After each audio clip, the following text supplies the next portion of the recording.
யாதும் ஊரே யாவரும் கேளீர் படத்தோடைய ஒன்லைன் ஸ்டோரி என்னன்னு பார்த்தரலாம். இலங்கை போர்ல சிக்கி குடும்பத்தை இழந்து தவிக்கும் இசை ஆர்வம் கொண்ட சிறுவன் ஒருவன் பாதிரியார் ஒருவர் லண்டன் போற ஒரு குரூப்பு கூட அனுப்பி வைக்கிறாரு. 18 வருஷம் கழிச்சு கிருபாநிதிங்கிற பேர்ல கொடைக்கானலுக்கு வரும் ஹீரோ விஜய் சேதுபதி தன்னை திரும்ப அகதி முகாம்ல சேர்த்துக்கொள்ளுமாறு கேட்டு பார்க்கறாரு. அங்க ஒரு தேவாலயத்துல இசைக்குழு கூட பாதிரியார் கூட இன்ட்ரோ கிடைக்கிது. அவங்க கிட்ட தன் பேர் புனிதன்னு மாத்தி இன்ட்ரோ ஆகிறாரு விஜய் சேதுபதி. இசைக்குழுவில் இருக்கும் ஹீரோயின் வழக்கம் போல ஹீரோவை லவ் பண்ணுறாங்க.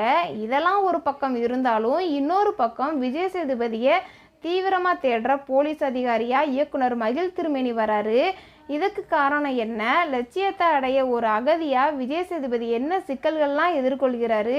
உண்மையிலே விஜய் சேதுபதி யாரு? அவருடைய உண்மையான பேரு கிருபாநிதியா இல்லை புனிதனா? அவரை ஏன் போலீஸ் தேடுது? அப்படிங்கிறது தான் இந்த படத்தோடைய மீதி கதை.